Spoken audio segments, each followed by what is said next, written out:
시청자 여러분 안녕하십니까?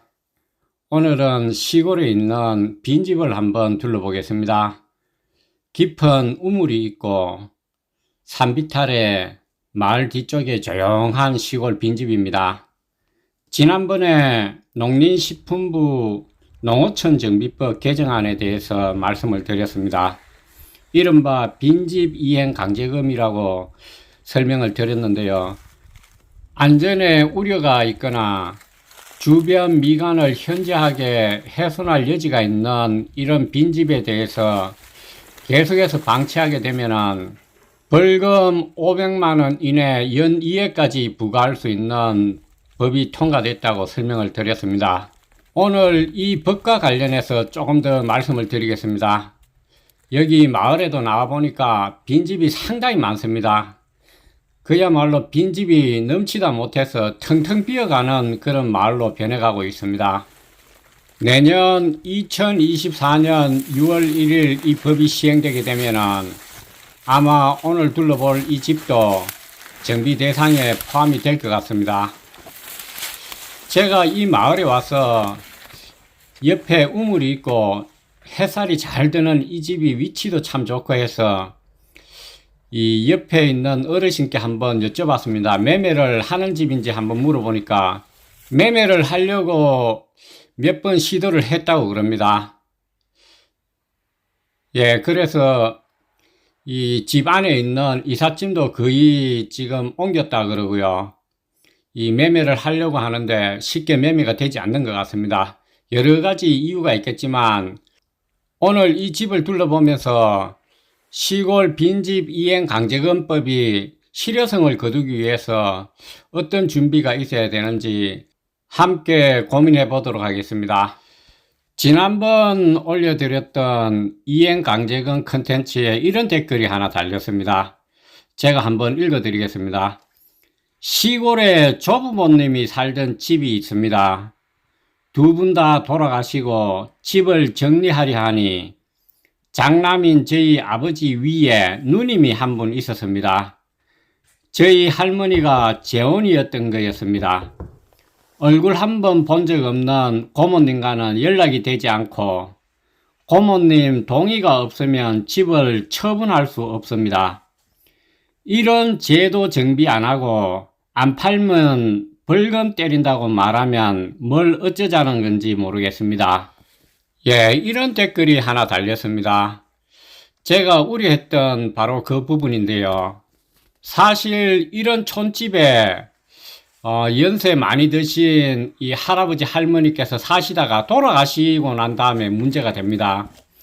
바로 자녀가 한 명인 경우에는 이 명의자를 쉽게 이렇게 추적을 할 수 있는데 자녀가 여러 분 이렇게 계시면은 실제로 이 권리관계가 상당히 복잡해지는 그런 경우가 많습니다.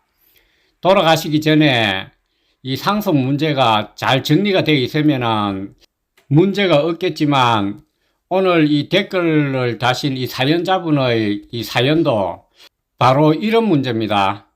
이 조부모님이 살아 계시다가 이 돌아가시고 집이 비어지니까 정리를 하려고 했을 때 아버지 위에 고모님이 한 분 계셨는데 이 소재 파악이 안 되는 것 같습니다. 그래서 정리를 못하고 있는데 무조건 이행 강제금만 500만원 때린다면은 도대체 뭘 어떻게 하자는 건지 이런 하소연이었습니다. 예, 오늘 이 집에 들어오니까 아주 오래된 이런 텔레비전이 하나 있는데요. 삼성전자 공업주식회사 이렇게 돼 있고 이게 상당히 오래된 이 TV 같습니다. 이 110V를 사용했을 때 TV 같는데 예, 삼성전자에서 만든 TV입니다.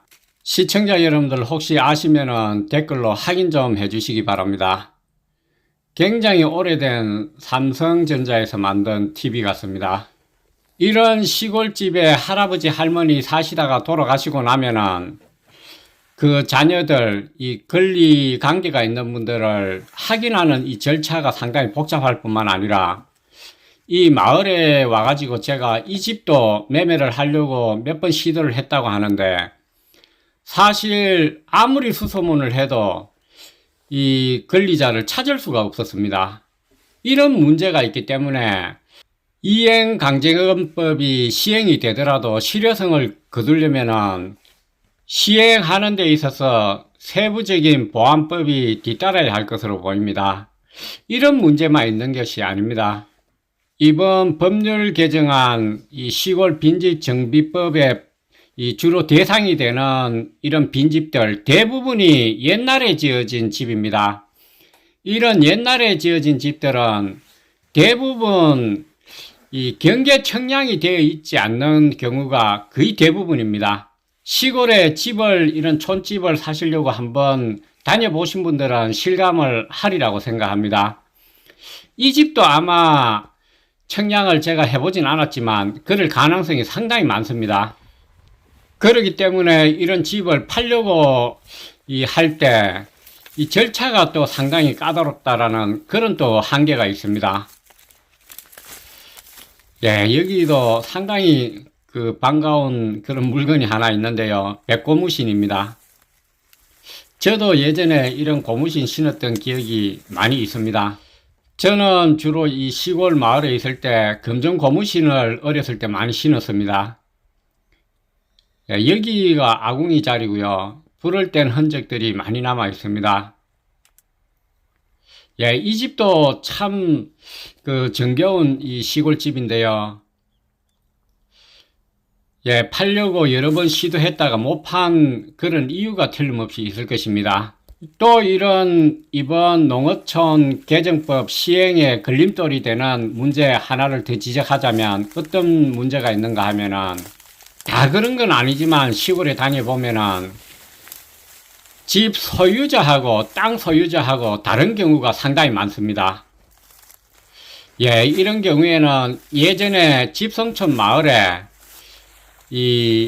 주로 마을 안에 다 친척이고 가족이었기 때문에 구두로 양해를 구하고 이 나무 땅에다가 집을 짓는 그런 경우가 상당히 많았습니다. 또 문중이다, 종중이다, 종친이다 해서 이 문중 땅에 집을 그냥 짓고 사는 그런 경우도 허다히 있습니다. 예, 그렇기 때문에 이 시골집을 우리가 접근할 때는 이런 시골 정서를 잘 이해하지 못하면 이번 농어촌 정비법 개정안 법률이 2024년 6월 1일부로 시행이 된다 하더라도 소기의 성과 목표를 거두기에는 무리가 있어 보입니다.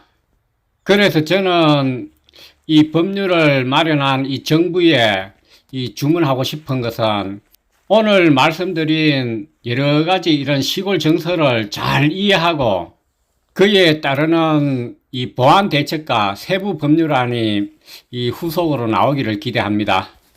예, 집하고 이렇게 붙어 있는데요. 마을에서 함께 사용했는지 이 집에서 주로 사용했는지 이런 우물이 있습니다. 아주 깊은 우물물인데요.